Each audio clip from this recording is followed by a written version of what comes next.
La mode est au travail en équipe. Est-ce bien raisonnable?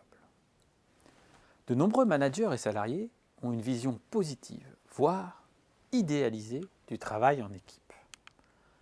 Partager un même esprit d'équipe faciliterait la communication, développerait la créativité, assurerait l'agilité, voire serait la clé du bonheur. Tout cela est probablement vrai, mais force est de constater qu'un tel fonctionnement est relativement rare dans le monde du travail. Beaucoup de soi-disant équipes se résument en fait à une juxtaposition d'individus qui travaillent côte à côte et s'efforcent de coexister plus ou moins pacifiquement. D'ailleurs, un groupe de travail peut parfaitement être efficace et efficient sans jamais devenir une véritable équipe. En étant correctement guidé et contrôlé, un individu compétent peut contribuer à l'élaboration d'un projet en faisant simplement ce qu'on lui demande et en partageant l'information sans s'occuper du bien-être des autres contributeurs. De nombreuses plateformes dites collaboratives sont d'ailleurs fondées sur ce modèle de coordination des ressources individuelles. A l'inverse, un groupe solidaire et mu par un fort esprit d'équipe peut parfaitement échouer parce qu'il résiste à tout changement, refuse la diversité ou tout simplement parce qu'il suit une stratégie inefficace. Dès lors, comment faire pour qu'un groupe devienne à la fois performant, créatif et solidaire? Comment atteindre les objectifs recherchés, maintenir la cohésion du groupe et satisfaire les attentes de chacun?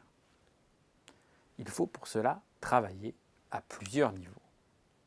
En effet, au-delà de la manière dont les individus s'organisent pour accomplir le travail à effectuer, il est essentiel de repérer la dynamique sociale d'un collectif.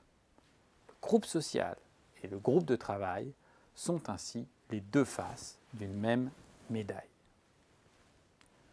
La gestion de l'équipe de travail est orientée vers la réalisation de la mission à accomplir. Son pilotage relève du management. Il s'agit de diviser le travail et de coordonner les efforts vers l'atteinte de l'objectif commun. Nous sommes dans un registre rationnel et conscient du mode de fonctionnement du groupe.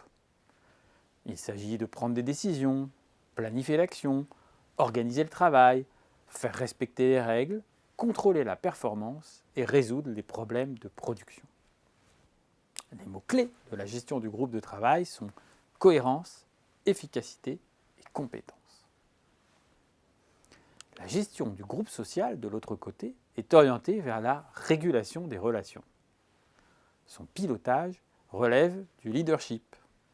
Il s'agit de gérer les conflits, tenir compte des différences de culture et d'identité, canaliser les émotions, protéger, promouvoir l'intérêt général, assurer la cohésion du groupe au travers d'un but commun. Nous sommes dans un registre affectif et inconscient du mode de fonctionnement du collectif. Il faut jouer des complémentarités, passer du temps avec chacun, manier les rites et les symboles, rappeler les valeurs partagées, définir des standards et des normes, veiller à l'équité des décisions. Les mots-clés de la gestion du groupe social sont cohésion, confiance et implication. Ne prendre en compte qu'une des dimensions de la vie des équipes, le groupe du travail tendu vers l'objectif ou le groupe social guidé par le sentiment d'appartenance, c'est prendre de bien grands risques. Refuser de remettre en cause le fonctionnement interne du collectif face à une baisse constatée ou prévisible des performances, c'est tôt ou tard fabriquer des boucs émissaires pour essayer de maintenir la cohésion interne de l'équipe. C'est rejeter sur un ennemi imaginaire la faute d'un échec collectif plutôt que d'affronter les problèmes. A l'inverse, ne prendre en compte que la performance technique ou financière, ne s'intéresser qu'à ceux qui produisent un résultat visible et conforme aux objectifs attendus, c'est engendrer une baisse de l'engagement des collaborateurs et un développement à terme des risques psychosociaux.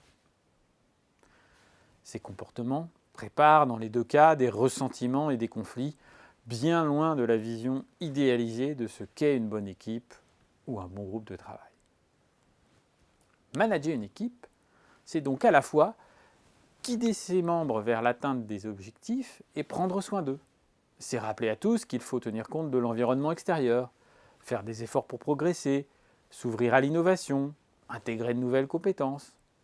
Mais c'est aussi maintenir la cohésion et la solidarité entre les membres, défendre et promouvoir le collectif, reconnaître les efforts individuels.